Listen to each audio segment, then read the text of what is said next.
हा आता मला सांगा, मला पुढच्या जन्मी आता या जन्मी जो कृष्ण परमात्मा पती स्वरूपात मिळालाय तो पुढच्या जन्मी सुद्धा मला पती स्वरूपातच प्राप्त झाला पाहिजे, याच्याकरता या जन्मात मी काय दान करा. यावेळेला नारद ऋषी सांगतात, असं पुढच्या जन्मी हाच नवरा व्हावा असं तुला वाटतंय ना? हा, मग या जन्मात नवराच दान करायचा. काय करायचं या जन्मात? नवराच दान करायचा. म्हणजे कुणाला दान करायचा? मी कशाला आलोय? मला दान कर, बरोबर आहे ना? आणि मग त्या नारदाच्या हातावरती पती दान केला, कुणी पत्नीनं, बायकोनं नवरा दान केला. आणि मग लगेच त्याचा ते बेडरूम मध्ये बसलेला होता असा निवांत वाणी तो कृष्ण परमात्मा, असा मुकुट वगैरे सगळं. नारद गेले, ते मुकुट काढ, खाली ठेव, ते अलंकार सगळ्या अंगावरती काढ. हा, आणि दावं परमात्माच्या हाताला बांधलं आणि नारद ऋषी घेऊन कृष्ण परमात्म्याला निघून जाऊ लागल्या. त्या 16,100 पटराण्या बघ, दिंडी निघाली. खरं मागे ट्रॅक्टरवर बसल्याला कोणतरी ओळखीचं वाटतंय. कोण आहे का ते? तर म्हणे आपलाच भरतार आहे. आपला भरतार हा, अरे असा म्हणजे हाताला जावं बांधून कोण म्हणे नेतय? तर म्हणे आता ज्याचं कीर्तन झालं ते कीर्तनकार नेतय. काय झालं ग? काय झालं? आणि सगळ्या जणी रुक्मिणी मातेकडे गेल्या. रुक्मिणी तुम्ही स्वस्त कशा बसला, उठा की चला. काय झालं ग? काय झालं? म्हणे ऐक, ऐकून सखये ब्राह्मण वाणी, अर्पण केला शारंग पाणी, उठा की चला. आणि मग काय झालं? तुम्ही त्याची तुला होती. नारदानं सांगितलं याच्या वजनाचं सोनं जोपर्यंत प्राप्त होत नाही तोपर्यंत याची सुटका नाही. मग काय, सगळ्या बुट्टीनं टोपल्यानं पोत्यानं सोनं आणायला लागलं. आणि ते पर्वत तयार झालाय सोन्याचा. पण एक केला अवघ्या मिळून, भारंभार सुवर्ण दिवुनी, उठा की चला. रुक्मिणी तुम्ही स्वस्त कशा बसला, उठा की चला. मग रुक्मिणी म्हणते, काय ना सोनं दान चाललंय का? हा, म्हणजे सुवर्णाचं पार्ट, ते सुवर्णाचं जे पार्ट आहे ना ते वरच्यावरच आहे, आपला धनी खालीच आहे. जोपर्यंत समप्रमाणात होत नाही तोपर्यंत नवऱ्याची सुटका नाही. रुक्मिणी म्हणते, बाई मला माहित आहे त्याचं सोनं कोणतं आहे ते. आणि मग रुक्मिणी माता तुळशी मातेजवळ गेली.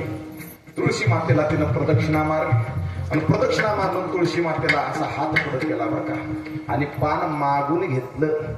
ज्या झाडाला आपण पाणी घालत नाही त्या झाडाची पानं तोडण्याचा अधिकार शास्त्र देत नाही. म्हणून त्या झाडाचीच फुलं तोडावी ज्याला आपण पाणी घालतोय.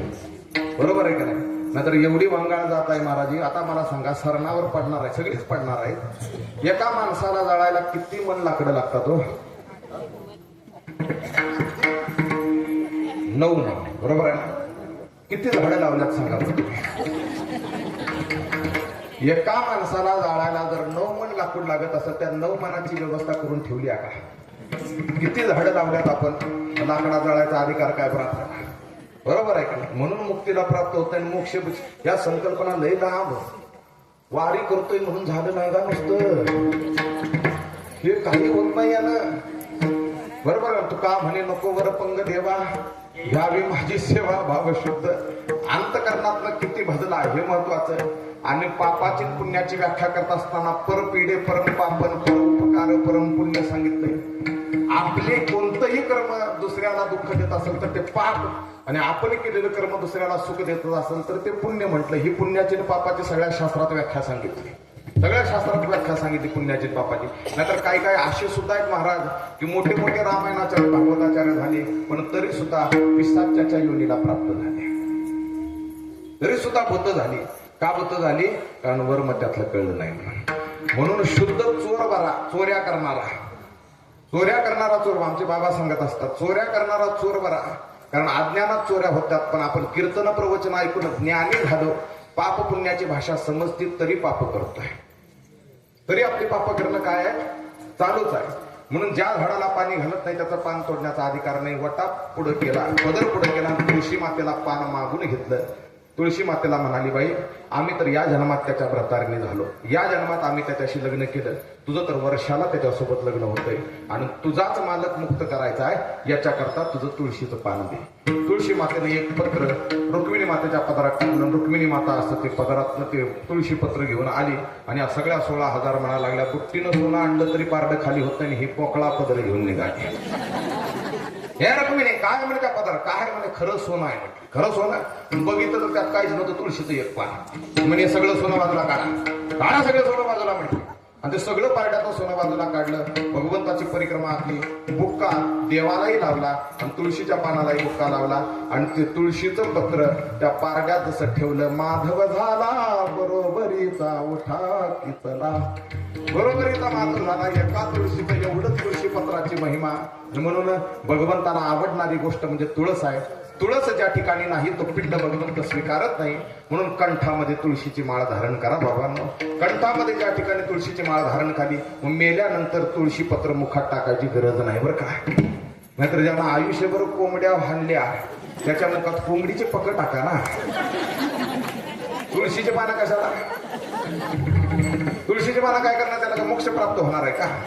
भाताचा उंडा जर तुळशी पान असल्याशिवाय भगवंत स्वीकारत नाही तर आकाचा आका देह स्वीकारणार आहे का तो? आणि म्हणून कंठी मिरवा तुळशी आणि एक करा, व्रत करा एकादशी. आम्हाला सुख प्राप्त होईल राजे, याच्याकरता काही करायची गरज नाही. तुमची रवित्त धन ते मद मृत्तिके समान. कंठी मिरवा तुळशी, व्रत करा एकादशी. आणि मग मनवा हरीचे दास. सर्व भावानं दास याचा अर्थ शरणागती पत्करणं, शरणागती वृत्तीनं समर्पित होणं. तर भगवंत तुमचं कल्याण करतो. नाहीतर देव सांगतो मी का सगळ्यांचा ठेका घेतलेला नाही. सकळ जीवांचा करीतो सांभाळ जरी वचन असलं तर मी त्याचंच कल्याण करतो. जो मजई अनन्य शरण त्याचेच निवारील जन्म मरण. या लागी शरणागता शरण तुची तू मेघा. जो मला शरण येतोय त्याचंच कल्याण करायला मी समर्थ आहे. म्हणून मनवा हरीचे दास, तुका म्हणे मद ही आस. तुमचे येर वित्त धन ती मद मृत्तिके समान. ज्ञानेश्वर माऊली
म्हणा विठ्ठल विठ्ठल मुखी तुमची रवित धन ते मज मृत्तिके समान कंठी मिरवा तुळशी व्रत करा एकादशी तुमचे रवित धन ते मज मृत्तिके समान मनवा हरीचे दास तुका म्हणे मजही आस तुमचे रवित धन ते मज मृत्तिके समान. झालेली सेवा तुम्हा सर्व श्रोते मायबापांच्या पायी.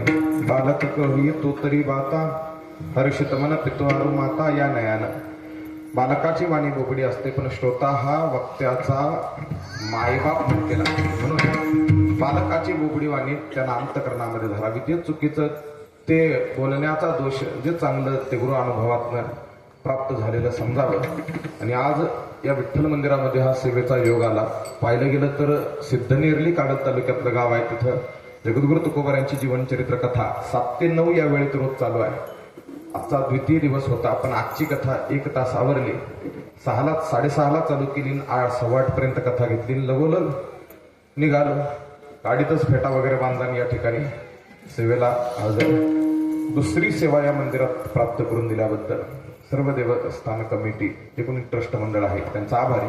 आणि आपल्याला परत भेटायचं कधी अधिक महिन्यात तुलसी रामायण कथेचं नियोजन करायचं आहे. तुलसी रामायण कथा आहे याच्याकरता आपल्याला 10-11 दिवस त्याही वेळेला तुलसी रामायण कथेचं नियोजन अजून तारीख काही ठरलेली नाही पण लक्षात ठेवा की अधिक महिन्यामध्ये तुलसी रामायण कथा या मंदिराच्या प्रांगणामध्ये आपल्याला करायची आहे. पुन्हा तुमच्या दर्शनाचा योग अधिक महिन्यामध्ये भगवंत प्राप्त करून देऊ ही ईश्वर चरणी प्रार्थना. विठ्ठल जय जय विठ्ठल.